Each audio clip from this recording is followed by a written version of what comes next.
আসসালামু আলাইকুম ওয়া রাহমাতুল্লাহ। বন্ধুরা কেমন আছো? আশা করি ভালো আছো। কিশোরগঞ্জ অনলাইন স্কুল থেকে তোমাদের সবাইকে স্বাগত।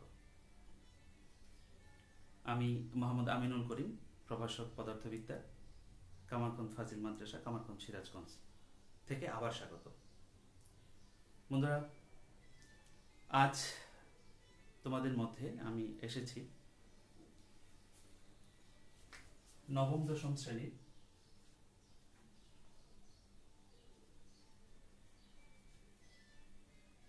পদার্থবিজ্ঞান বিষয়ে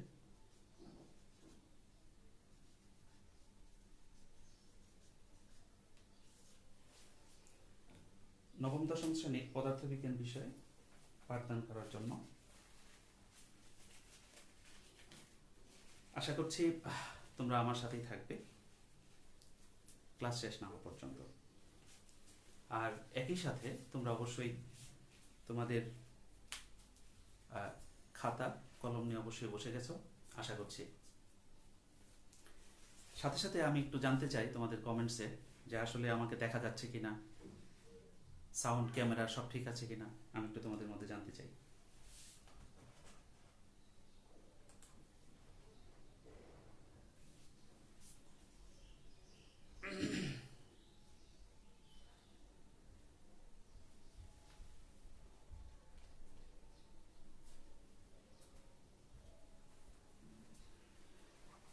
বন্ধুরা,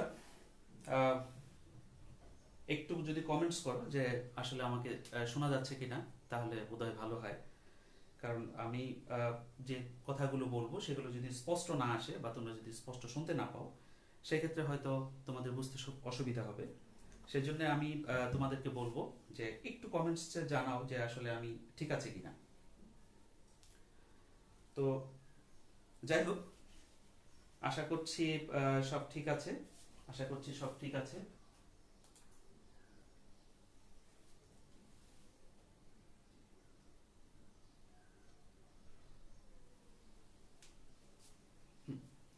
বন্ধুরা, আজকে তোমাদের মধ্যে যে বিষয়টি নিয়ে এসেছি সেটি হচ্ছে, তোমরা জানো নবম দশম শ্রেণীর বই থেকে যে তোমাদের যে পাঠ্য বই আছে সেই পাঠ্য বইয়ের বইটিকে বেশ কয়েকটি ভাগে ভাগ করা হয়েছে। যেমন বলবিজ্ঞান, শব্দবিজ্ঞান, তাপবিজ্ঞান, আলোক বিজ্ঞান, বিভিন্ন বিষয়গুলো নিয়ে আলোচনা করা হয়েছে। তো আমি তোমাদের আজকে তোমাদের ষষ্ঠ অধ্যায়ের যে অংশটি রয়েছে সেটি আমি তোমাদের মধ্যে কিছুটা আলোচনা করব।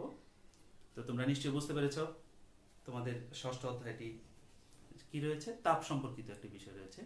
সেই তাপ সম্পর্কিত বিষয় তোমাদের মধ্যে আমি উপস্থাপন করব। তোমাদের বইয়ে 160 থেকে 166 পৃষ্ঠা পর্যন্ত যে অংশটি রয়েছে সেটি আমি তোমাদের মধ্যে আলোকপাত করার চেষ্টা করব। বন্ধুরা, আমি আমার পাঠের শুরুতে যে বিষয়টি জানিয়ে দিব যে আজকের টপিকসগুলো যেগুলো থাকবে সেগুলো এরকম: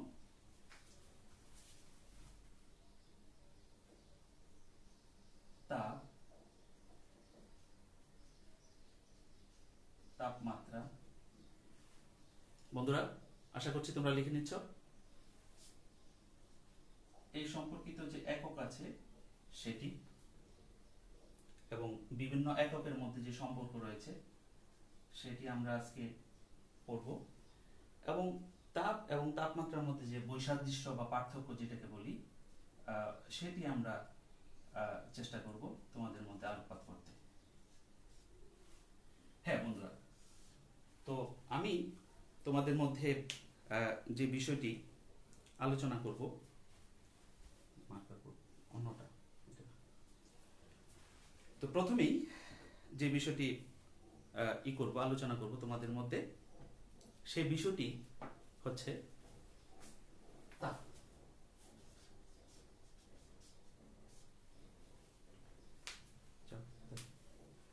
বিষয়টি হচ্ছে তাপ। তাপ সম্পর্কে আমি যদি বলতে যাই তাহলে সেটা এরকম হবে যে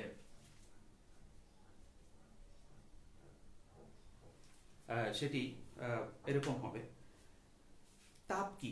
প্রথমে একটি প্রশ্ন আসবে তোমাদের মধ্যে যে তাপ কি। আচ্ছা, আমি একটু একটা দেখো তো বুঝতে পারো কিনা।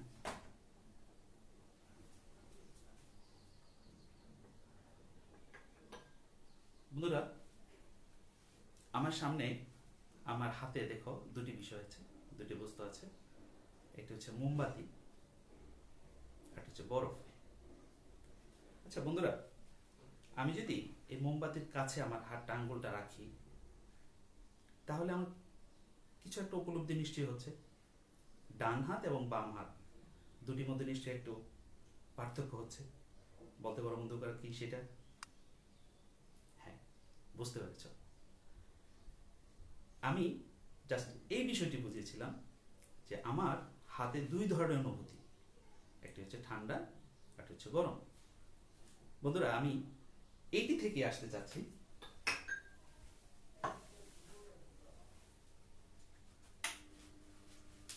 যে তাপ হচ্ছে এমন একটি বিষয় যে ঠান্ডা বা গরমের অনুভূতি জাগায়।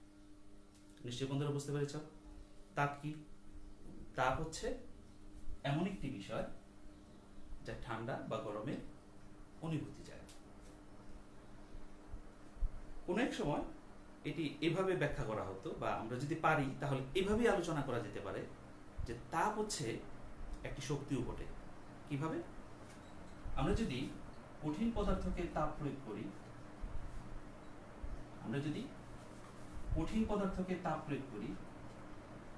তাহলে সেটি কি হবে? তরল হবে। আবার সেটিকে যদি তাপ প্রয়োগ করি, তাহলে সেটা কি হবে? গ্যাসীয় হবে। তো বন্ধুরা, তরল গ্যাসীয়, আসলে এখানে কঠিন থেকে তরল, তরল থেকে গ্যাসীয়, এটা কিভাবে হলো? বন্ধুরা? এইভাবে কি ব্যাখ্যা করা যায় না? কঠিন পদার্থকে যখন তাপ প্রয়োগ করা হয়, তখন কঠিন পদার্থের অণুগুলো বা পরমাণুগুলো একটি তাদের মধ্যে যে বন্ধন শক্তি আছে, সেই বন্ধন শক্তিটাকে ছিন্ন করতে চায়। অর্থাৎ তাদের মধ্যে যে শক্তি রয়েছে, বন্ধন শক্তি, সেই বন্ধন শক্তি আস্তে আস্তে কি হয়? বন্ধন শক্তির কারণে আস্তে আস্তে অণুগুলো দূরে যায় বা পরমাণুগুলো দূরে যায়। তাহলে তখন সেখানে একটা শক্তি, যেটাকে বলি আমরা গতিশক্তি, সঞ্চার হয়। আবার তরল থেকে যখন গ্যাসীয় হয়, তখন সেটা কিন্তু আরো দূরে যায় এবং অণুগুলো কম্পনের কারণে সেটা আরো দূরত্ব বাড়তে থাকে। অর্থাৎ সেখানেও কি হয়? একটা শক্তির সৃষ্টি হয়। তাহলে এই তাপের কারণে কিন্তু এই শক্তিগুলো সৃষ্টি হবে। বন্ধুরা, তাহলে কি আমরা বলতে পারি না যে তাপ এক প্রকার শক্তি? হ্যাঁ, তাপ এক প্রকার শক্তিও বটে। বন্ধুরা, তাপ পরিমাপ করা হয় কি দিয়ে? বলতে পারো? তাপ পরিমাপ করা হয় ক্যালোরিমিটার দিয়ে। কি দিয়ে? ক্যালোরিমিটার। তাপ পরিমাপ করা হয় ক্যালোরিমিটার দিয়ে।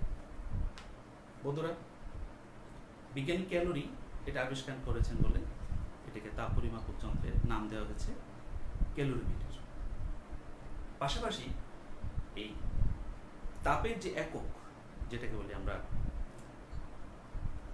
তাপ পরিমাপ করা হয় যে একক দ্বারা, সেই এককটি হচ্ছে ক্যালোরি। সেই এককটি কি? ক্যালোরি। এখানে আমি যেটা বলতে চাই তোমাদের, যে ক্যালোরিমিটার এবং ক্যালোরি, ওটা দাও তো, ওটা দাও।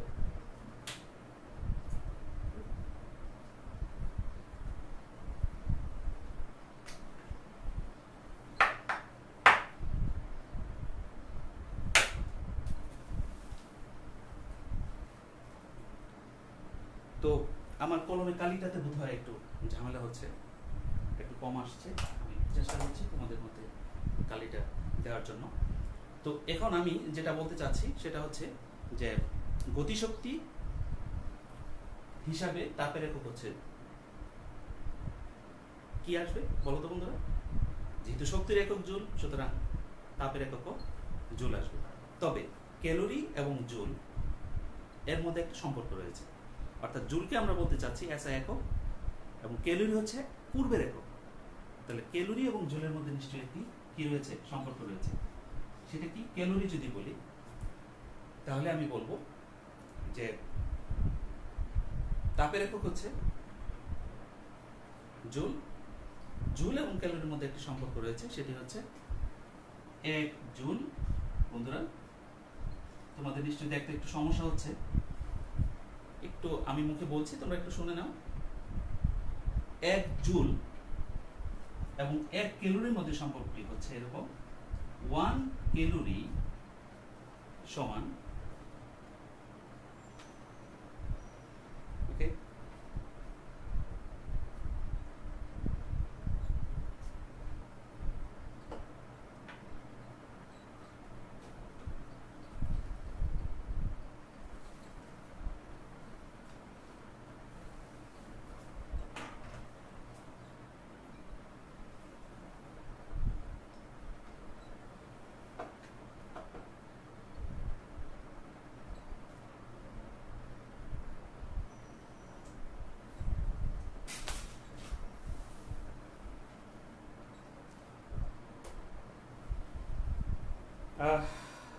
তো কিন্তু বন্ধুরা আসলে আমার কলমটি মনে হচ্ছে যে ফেভার করছে না।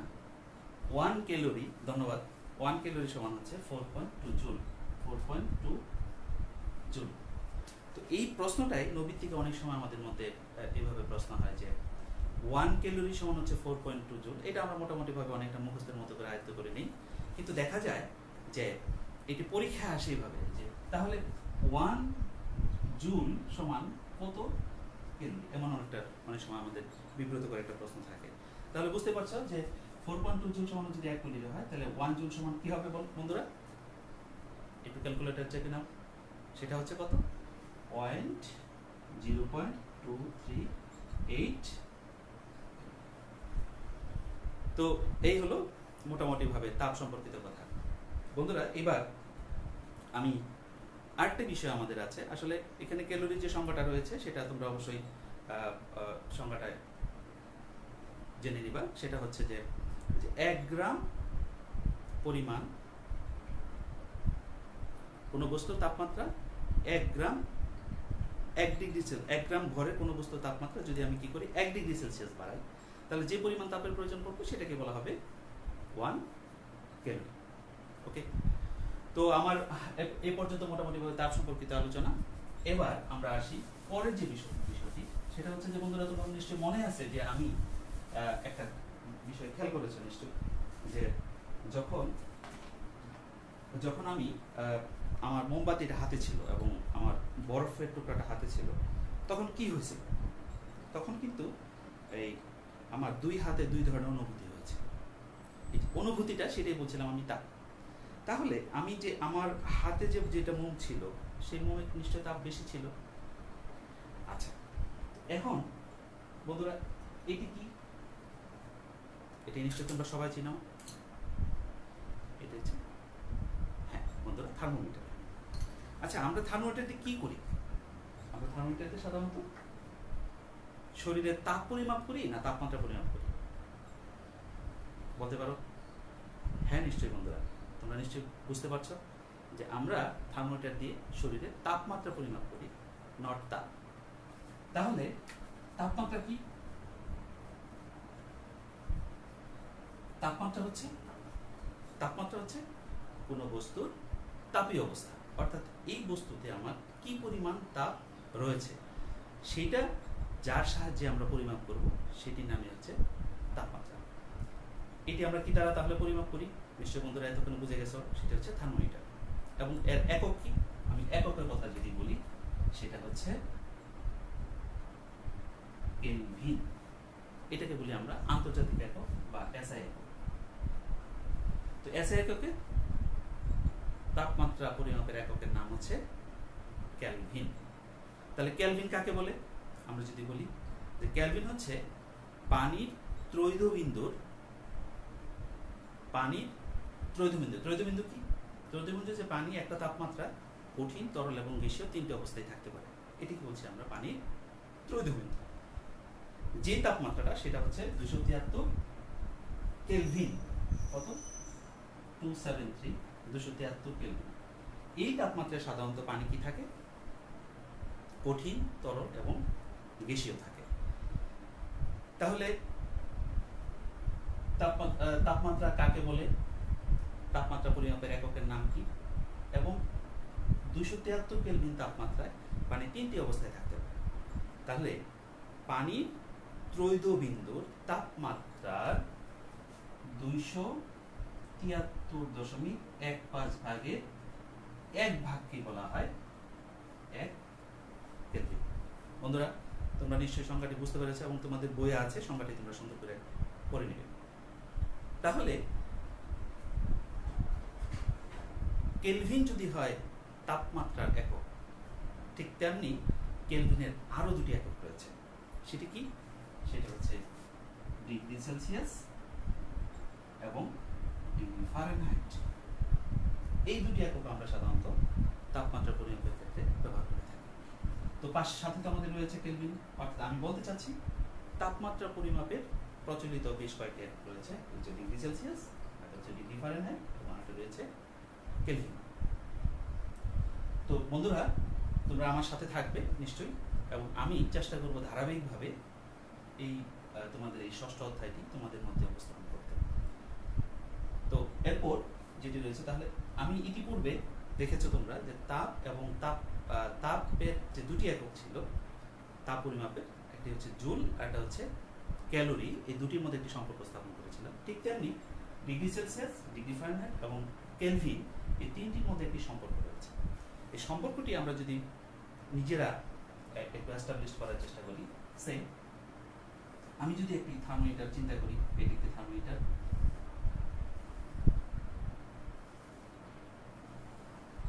তিনটি থার্মোমিটার, প্রত্যেকটি স্কেলেরই নিশ্চয় বন্ধুরা তোমরা লক্ষ্য করেছো যে থার্মোমিটারটি তোমাদের সামনে আমি দৃশ্যমান করেছিলাম, দেখাইছিলাম, সেটির মধ্যে অনেকগুলো দাগ কাটা আছে, নিশ্চয়ই খেয়াল করছো।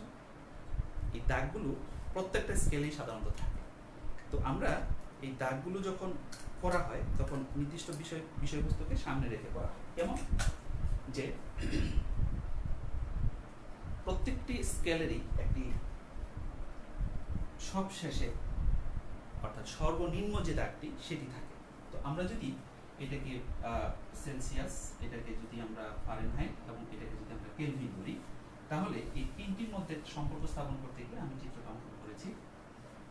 তো একটা জিনিস খেয়াল করো বন্ধুরা, এখানে কিন্তু ডিগ্রি সেলসিয়াস, ডিগ্রি ফারেনহাইট এবং কেলভিন, এখানে কিন্তু ডিগ্রি নাই। এই জিনিসটা কিন্তু তোমরা অবশ্যই মনে রাখবে, খেয়াল রাখবে। তোমাদের এমসিকিউ অনেক সময় কোন ধরনের বিব্রতকর কোশ্চেন থাকে, বা এই ধরনের তোমাদেরকে স্ক্যাটার করার জন্য কিছু কোশ্চেন থাকে, যেগুলোতে অবশ্যই তোমরা খেয়াল রাখবে।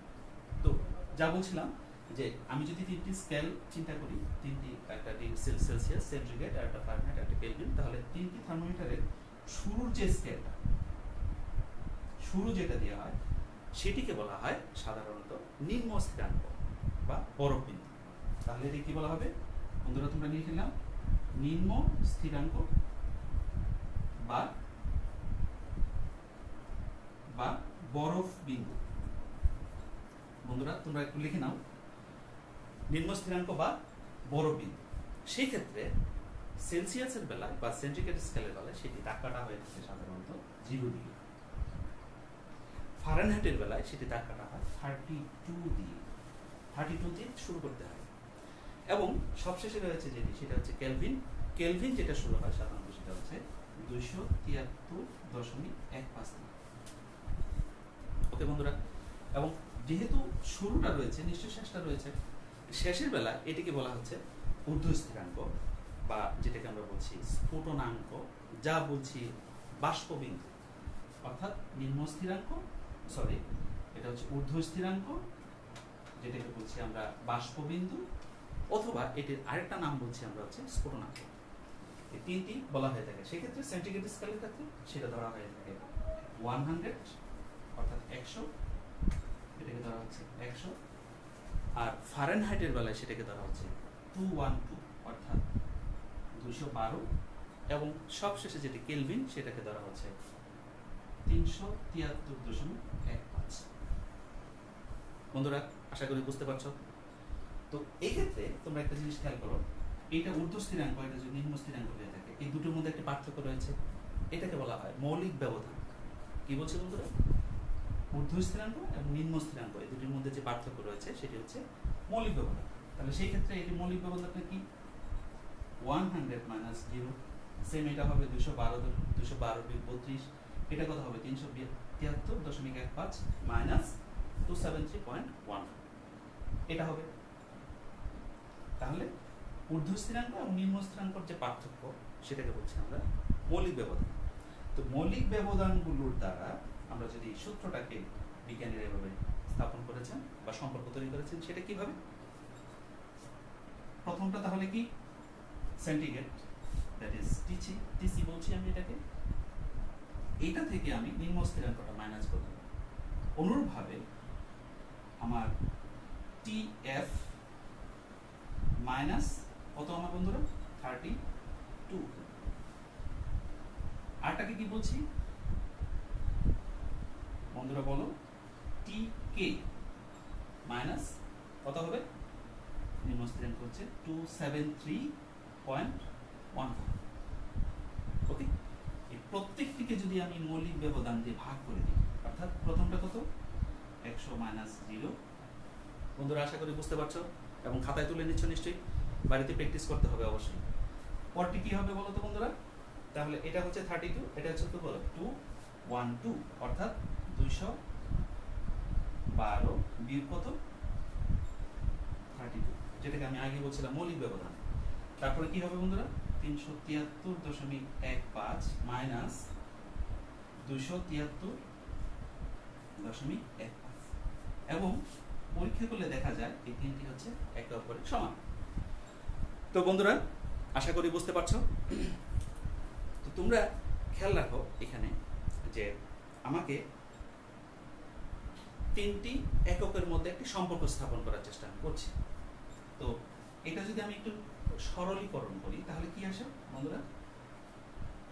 TC divided by 100 equal TF minus 32 divided by, দুটোর মধ্যে পার্থক্য কত হয়? 180। আর এটা কত হয়? টিকে মাইনাস 273.15 ডিভাইডেড বাই কত হবে? 100।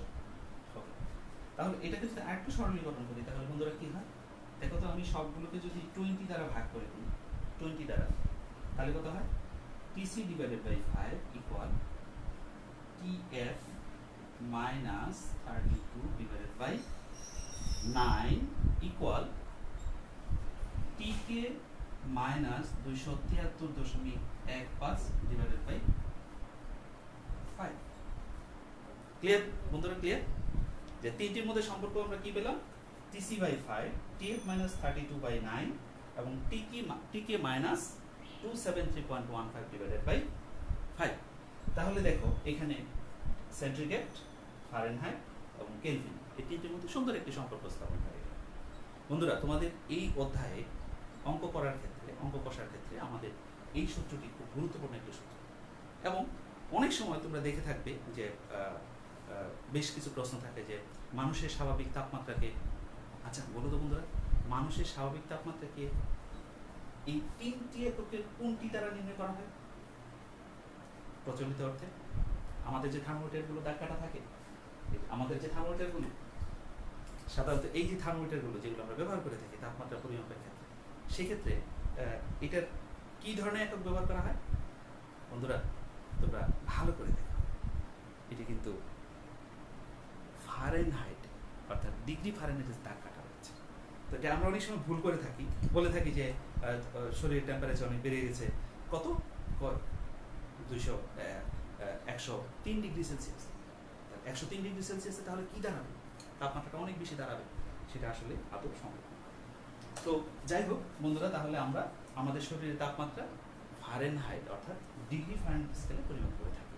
তো অনেক সময় এরকম প্রশ্ন হয় যে একটা সুস্থ মানুষের তাপমাত্রা যদি, বন্ধুরা খেয়াল করো, একটা সুস্থ মানুষের তাপমাত্রা, একজন সুস্থ মানুষের তাপমাত্রা যদি কত হয়? আমাদের জানি আমরা 98 কত বন্ধুরা? 98.4 ডিগ্রি ফারেনহাইট। বলা হলো যে 98.4 ডিগ্রি ফারেনহাইট তাপমাত্রাকে যদি আমাকে বলা হয় যে এটিকে সেলসিয়াসে পরিণত করো, অর্থাৎ এটি ইকুয়াল কত ডিগ্রি সেলসিয়াস, এরকম প্রশ্ন করো, তাহলে তোমরা নিশ্চয়ই বুঝতে পারছো এতক্ষণে যে আমার এখানে রয়েছে ফারেনহাইট, আমাকে তৈরি করতে হবে ডিগ্রি সেলসিয়াস। সো আমি ফারেনহাইট এবং ডিগ্রি সেলসিয়াস এই দুটি সূত্র ব্যবহার করে, অর্থাৎ আমি বলতে চাচ্ছি TC divided by 5 equal TF minus 32 divided by 9, এটি যদি ব্যবহার করি এবং এই ক্ষেত্রে যদি আমরা কি করি বন্ধুরা, আমি কিন্তু সেলসিয়াস বের করব আর আমার দেয়া আছে কি ফারেনহাইট। সো আমি হলো TC divided by 5 equal TF এর মান কত বসাবো তখন 98.4 মাইনাস 32 ডিভাইডেড বাই 9। তাহলে বন্ধুরা এখান থেকে টিসি মানটা কত আসবে, তোমরা নিশ্চয়ই ক্যালকুলেটরে হিসাব করছো, সেটা হবে কত 36.89 ডিগ্রি সেলসিয়াস, 36.89 ডিগ্রি সেলসিয়াস। তাহলে ফারেনহাইটে যদি দেওয়া থাকে মানুষের শরীরের তাপমাত্রা, সেটাকে আমরা সেলসিয়াসে পরিণত করতে পারলাম। তো বন্ধুরা এইভাবে আমরা কি করতে পারি, একাধিক এককের মধ্যে সম্পর্ক স্থাপন করতে পারি, এবং সেটি আমাদের জন্য অবশ্যই এই প্রক্রিয়া আসতে হবে, অর্থাৎ এই সূত্র থেকে আসতে হবে। বন্ধুরা আমি মোটামুটি ভাবে এখানে তাপমাত্রা একক এবং এদের মধ্যে সম্পর্ক স্থাপন করেছি। সবশেষে যেটি রয়েছে সেটা হচ্ছে বৈসাদৃশ্য। তো সেই বৈসাদৃশ্যে যেটা বলবো নিশ্চয়ই আলোচনার মধ্যে থেকে আমরা বের করে নিয়ে আসতে পারবো। প্রথমে আমরা সংজ্ঞা দিতে পারি তাপ এবং তাপমাত্রার সংজ্ঞা, দ্বিতীয়ত দিতে পারি হচ্ছে দুটির একক দিতে পারি, দুটির ঊর্ধ্ব স্থিরাঙ্ক এবং নিম্ন স্থিরাঙ্ক করতে পারি। ওকে, তো আমি তাপ এবং তাপমাত্রা ক্ষেত্রে বলছি, তাহলে তাপের সংজ্ঞা, তাপের একক দিয়ে আমি কি করতে পারি, দুটো সংজ্ঞা এখানে বসাই দিতে পারি। আমাদের সাধারণত অনুধাবনমূলকে এই কি করতে পারে, আমাদের প্রশ্ন আসতে পারে অনুধাবনমূলকে যে তাপ এবং তাপমাত্রার মধ্যে বৈসাদৃশ্যগুলো লিখো। তো এইভাবে আমার এই আলোচনা থেকে তোমরা নিশ্চয়ই তাপ ও তাপমাত্রার বেশ কিছু পার্থক্য এখানে পেয়ে গেছো। তো বন্ধুরা আজকে তোমাদের যে ক্লাসটি তোমাদের সামনে উপস্থাপন করার চেষ্টা করলাম, নিশ্চয়ই এখান থেকে তোমরা অনেক কিছু শিখতে পেরেছো এবং লিখে নিয়েছো খাতায়, যার ফলে সেটা তোমরা বাসায় বসে অবশ্যই স্টাডি করতে পারবে, এটি আমার বিশ্বাস।